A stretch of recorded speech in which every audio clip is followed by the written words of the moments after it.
Some jewels stayed with the Queen Mother for nearly her entire life. From the first gifts she received as a young bride in 1923 to the brooches pinned to her coat on her 100th birthday, these were not passing fashions. They were companions. They marked her joys, her losses, her duty. When we look back at them now, we don't just see diamonds and pearls. We see a woman who wove them into her very story. Today, let's follow those pieces she returned to again and again, the jewels that truly became part of her life. Before we begin, please support my channel by clicking on the like and subscribe buttons. Thank you. So, our story begins in 1923. Let's picture the scene. Buckingham Palace and the picture gallery has been transformed into a glittering exhibition of wedding gifts for the new Duchess of York.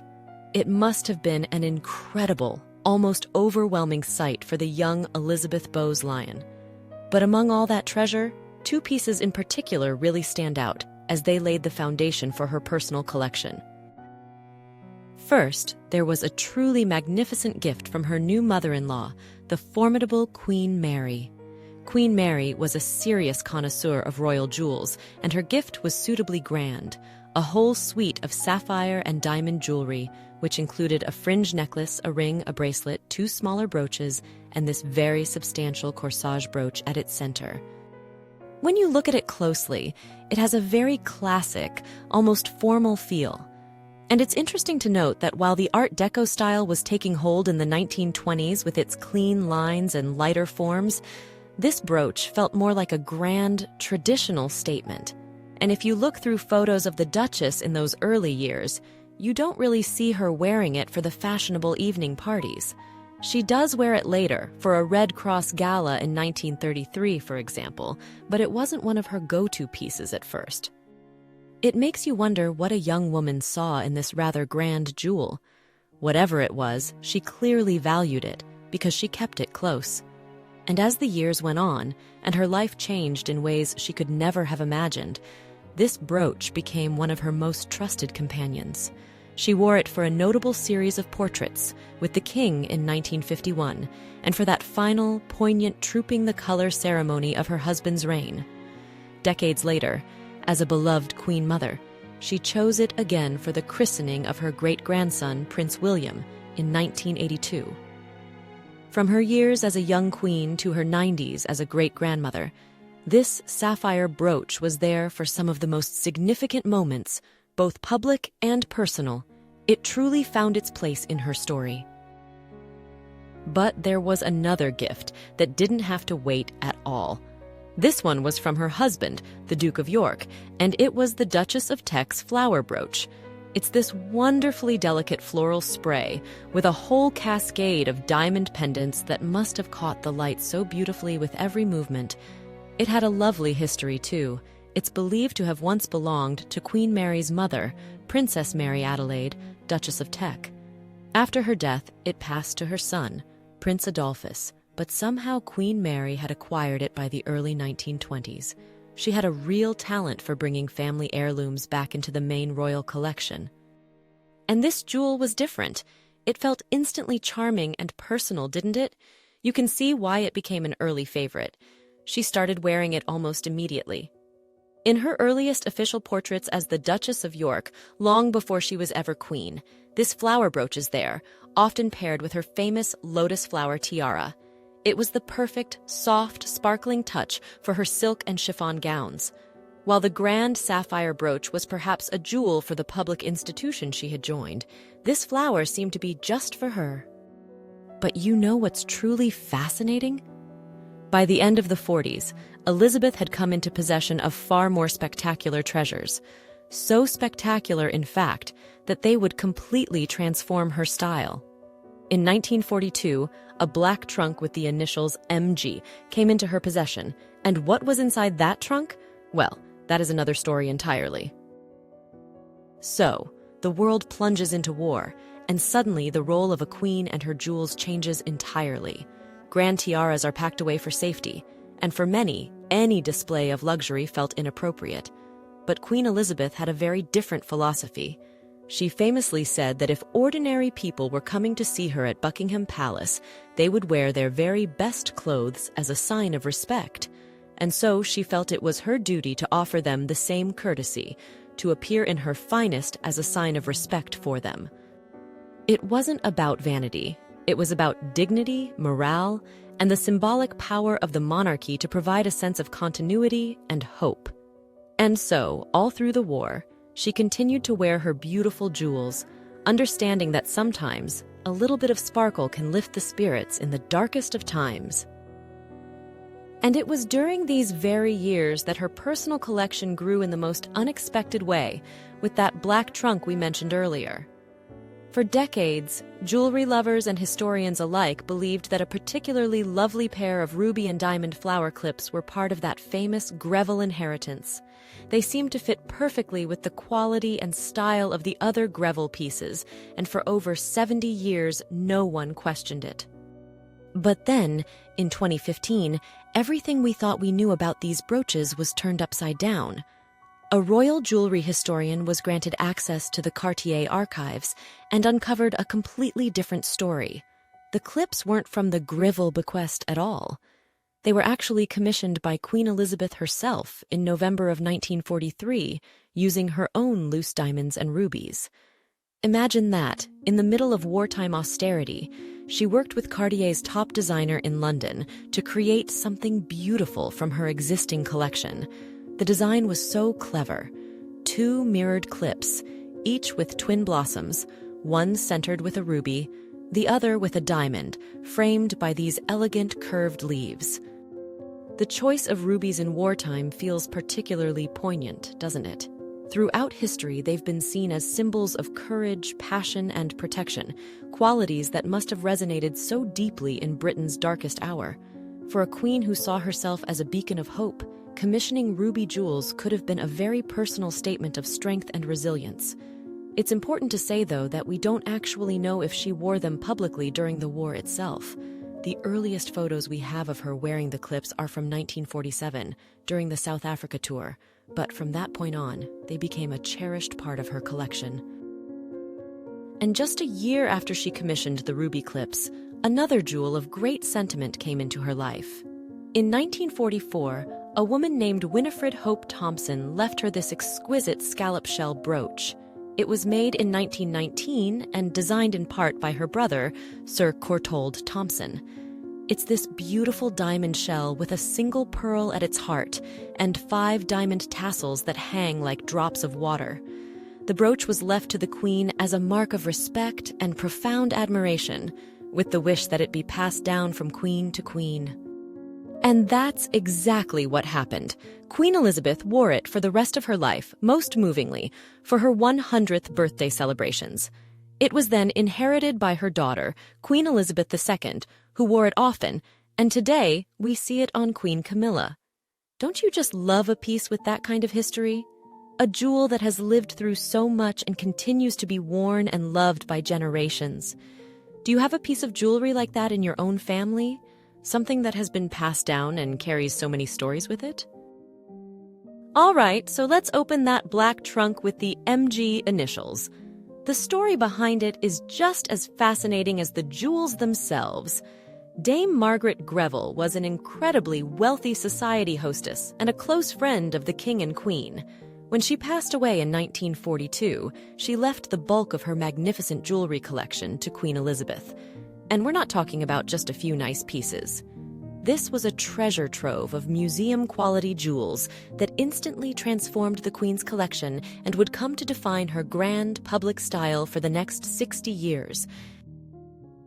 At the very heart of this bequest were 2 spectacular diamond pieces that she would wear together time and time again: the Greville tiara and the Greville festoon necklace. Let's start with the tiara. It's often called the Boucheron honeycomb tiara, and you can see why. It has this incredible geometric honeycomb pattern that is just breathtaking. It was made in 1921 by Boucheron in Paris, using diamonds from an even older tiara that Mrs. Greville owned. It's modern yet timelessly regal. And then there's the necklace. This is a true showstopper from Cartier. What's so clever about it is that it was made in 2 separate stages.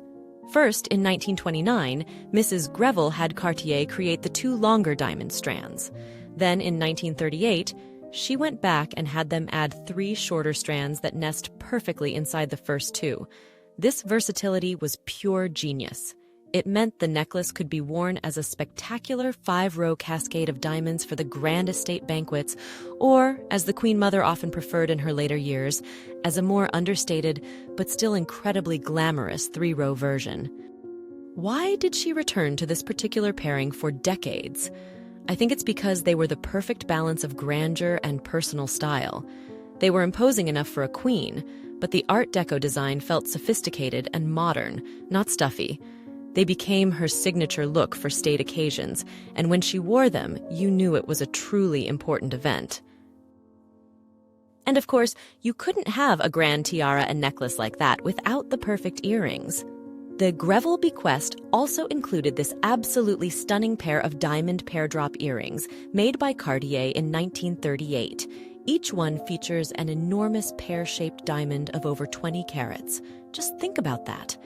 They are substantial enough to hold their own next to the tiara, but their classic design is pure elegance. She wore them constantly with the tiara and necklace, creating a perfectly harmonious trio of diamonds. You'll see them at countless state dinners, official portraits, and important family weddings. They were the essential finishing touch to her most regal look. But her grand diamond style wasn't just about the Greville jewels. She had another favorite for the most formal occasions, a piece with an even deeper royal history, Queen Victoria's diamond fringe brooch. This is one of those jewels that has a fascinating story of transformation. It started its life in 1856 as part of a much larger ornament called a chaîne de corsage, a sort of diamond chain that was worn across the bodice of a gown. It was made for Queen Victoria by Garrard, and the story goes that many of the diamonds came from a gift from the Sultan of Turkey, Abdul-Majid I. After Prince Albert's death, Victoria put away most of her grand jewels, and this piece was eventually altered, with the central section becoming the magnificent fringe brooch we see today. It was passed down through Queen Alexandra and Queen Mary, and finally to the Queen Mother. She wore it for some of her most important portraits, including for her husband's coronation and for her daughter's coronation in 1953. It was one of her key ceremonial pieces, a direct link to the power and history of Queen Victoria herself. Now, if the Greville jewels were the grand, dazzling statement pieces of her collection, there was another necklace that played a quieter but perhaps even more constant role in her public life. It's a jewel that tells a story of love, legacy, and remarkable endurance, Queen Alexandra's wedding necklace. Let's travel back in time for a moment to 1863. The Prince of Wales, the future King Edward VII, is about to marry the beautiful Princess Alexandra of Denmark. As a wedding gift, he commissions a magnificent parure, a matched set of jewels, from Gerard. It included a tiara, earrings, a brooch, and this spectacular pearl and diamond necklace. It was a true treasure, designed for a future queen, and Alexandra wore it on her wedding day and for decades after. After Alexandra's death, the necklace passed to Queen Mary, who, in 1936, gave it to her daughter-in-law, Elizabeth. And this is where the necklace truly began its second life. For the Queen Mother, this piece became something of a royal workhorse, if you can call something so beautiful a workhorse. It was her go-to necklace for countless formal events, year after year, decade after decade. What is it about a piece of jewelry that allows it to stay relevant and beloved for over a century and a half? I think with this necklace, it's the perfect combination of regal scale and timeless elegance. The design, with its clusters of diamonds and beautiful pearl drops, is grand enough for a state banquet, but it has a certain softness and femininity that the all-diamond Greville necklace doesn't. It was incredibly versatile. And she developed a real formula for how to wear it. You'll see it most often paired with her favorite Greville tiara. The soft luster of the pearls was the perfect complement to the cool fire of the diamonds. That combination, the Greville tiara and Queen Alexandra's wedding necklace, became one of her most recognizable evening looks, a signature style she returned to again and again. It's a beautiful reminder that the best jewels aren't just worn for a season. They become part of the fabric of a life. Every great jewelry collection has its legends, those whispered stories of imperial provenance and historic stones. And for the Queen Mother, those legends were most often attached to her magnificent emeralds. The Greville bequest, which we've talked about, was particularly rich in them, and it's said that Mrs. Greville was famous for her incredible emerald collection. Press reports from the time of the inheritance in 1942 actually mentioned 2 fine emerald and diamond necklaces. The one that the Queen Mother wore most frequently was this spectacular piece, featuring large, square-cut emeralds set in elaborate diamond frames. And for years, a very romantic story has been attached to it. The tale goes that this necklace may have once belonged to either Empress Josephine of France or even Queen Marie Antoinette, supposedly purchased by Mrs. Greville from a Russian princess. It's a wonderful dramatic story, isn't it? The only trouble is, there's never been any concrete evidence to prove it. And I think that raises a fascinating question. How do you live with a beautiful legend without passing it off as fact? Well, the Queen Mother did it with her characteristic grace. She never confirmed the story, but she wore the necklace with all the splendor it deserved. And to complete the look, the Greville bequest also included an equally stunning pair of emerald earrings. These featured large, faceted emerald drops, which Mrs. Greville had commissioned from Boucheron in Paris back in 1923. Together, the necklace and earrings created an absolutely breathtaking suite of jewels. She began wearing them together in the post-war years, in the late 1940s, pairing the set with various tiaras, including Queen Mary's fringe tiara, before eventually settling on the Greville tiara as its perfect partner. She wore this magnificent emerald and diamond suite for decades, for state visits, gala performances, and one of its last notable appearances was at the Dance of the Decades Ball in 1990, a huge party at Buckingham Palace to celebrate a year of milestone royal birthdays, including her own 90th. She simply let the magnificent beauty of the jewels speak for itself. But her emeralds weren't just for grand, historic sets. There was another, more modern emerald piece that became incredibly personal to her, especially in the later years of her life, and that was her modern emerald floral brooch. It's this striking, contemporary design, with a very large, beautiful, faceted emerald at its center, surrounded by diamond-set floral motifs, and finished with a dangling pear-shaped diamond drop. We're not entirely sure of its origins. It may have also been part of the Greville bequest, but we don't know for certain. What we do know is that this brooch became her birthday brooch. It was a tradition. For her 95th birthday in 1995, she pinned it to a lovely pastel green and pink outfit. For her 98th in 1998, she wore it against an elegant ivory coat, and the green of the emerald just sang. And then, for the incredible milestone of her 100th birthday in the summer of 2000, for the pageant held in her honor, there it was again, pinned to her pale pink dress. There's something so touching about that, isn't there? The same emerald, marking these 3 incredible anniversaries. It's as if this one stone became her personal symbol of celebration and longevity. And you know, there was another emerald floral brooch in her collection that held just as much personal meaning, if not more. This one was a gift from her husband, King George VI, to celebrate their 25th wedding anniversary in 1948. Just look at the design. It's a striking bloom with its diamond-paved petals, curving delicately as if in motion. The leaves provide a vivid contrast, set with bold, richly green emeralds in clean geometric cuts, all framed by warm gold. It's a jewel that speaks of a deep and enduring love. She treasured it, and you can see it in so many important family photographs. She wore it for the christening of her first grandchild, Prince Charles, in 1948, and again for Princess Anne's christening 2 years later. It was a constant presence at family events and at the races which she so loved. While the modern emerald brooch was for her own milestone birthdays, this silver anniversary flower felt like a celebration of her family and the life she had built with her husband. While many of her jewels were about personal style and contemporary elegance, some pieces in the Queen Mother's collection felt different. They were heavier, not in weight, but in history. They were the ones that connected her directly to the foundations of the modern monarchy and specifically to the legacy of Queen Victoria. These were her dynastic anchors. Let's start with a piece she wore more often than almost any other: Queen Victoria's Diamond Jubilee brooch. Imagine the scene. It's 1897, and Queen Victoria is celebrating 60 years on the throne. Her royal household presents her with this gift, made by Gerard. It's this beautiful, intricate design of diamond scrolls with a magnificent pearl at its center, and it originally had a detachable pearl drop, which the Queen Mother usually wore it with. Victoria designated it an heirloom of the crown, meaning it was destined to be passed down from monarch to monarch.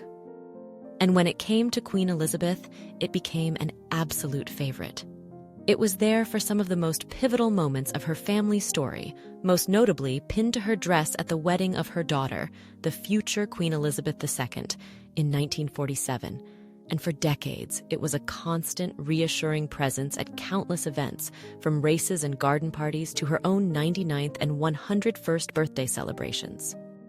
It makes you wonder, why this one in particular? Why did this brooch live on her lapel more often than so many others? Perhaps it was the perfect balance. It was significant without being overwhelming, historic without being dated. It was a piece that carried the weight of the monarchy in a beautifully elegant and wearable way. But for the most magnificent state occasions, especially in her later years, she had one go-to tiara that was pure Victorian splendor, the Indian circlet. This was, in many ways, her signature crown as the beloved Queen Mother. And its story takes us right back to the heart of the 19th century. It was designed in 1853 by none other than Prince Albert himself. He was deeply inspired by the Indian jewels he had seen at his great triumph, the Great Exhibition of 1851. You can see that influence in the design with its repeating Mughal arches and delicate lotus flower motifs. Originally, Albert had it set with opals, one of his favorite gemstones. But in a fascinating little quirk of royal history, the next queen, Alexandra, thought opals were bad luck and had them all replaced with the magnificent Burmese rubies we see today.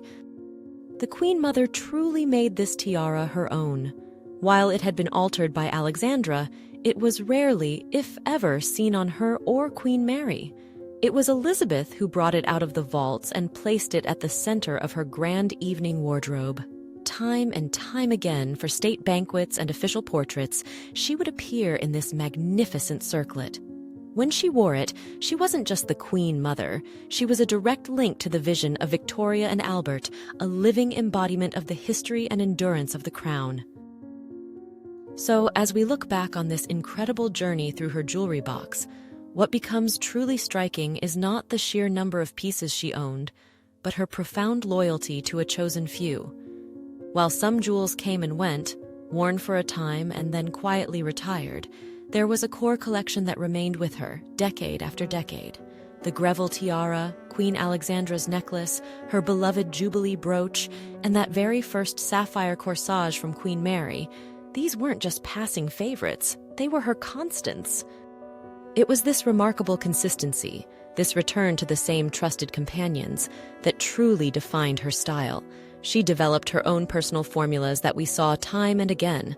The Greville tiara was most often paired with Queen Alexandra's necklace, the Indian circlet with her rubies. In a life defined by public duty, her jewelry became a source of familiar, steadfast elegance. It makes you think, doesn't it? If you had to choose a handful of jewels to wear for a lifetime, pieces that would truly represent you, what would you choose? From those very first wedding gifts in 1923, right up to her 100th birthday, she built and refined this core collection. These were the pieces that felt right, the ones that told her story. And so, as we look back on this incredible journey through her jewelry box, what we see is not just a catalog of beautiful things, but a true portrait of the woman who wore them. We see how she instinctively curated a collection that reflected the woman she was, steadfast, elegant, and deeply connected to her family and her role. Her choices showed a profound respect for the history of the pieces and the people who gave them to her.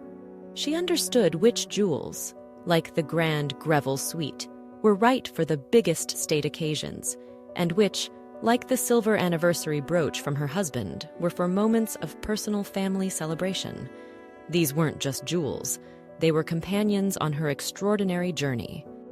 What did you think of her collection? Do you have a favorite piece among the ones we've looked at today? I'd love to read your thoughts in the comments below. Thank you so much for joining me on this journey through the Queen Mother's jewelry box. If you enjoyed it, please consider giving this video a like and subscribing to the channel for more stories from behind the palace walls. It truly helps, and I look forward to seeing you again next time.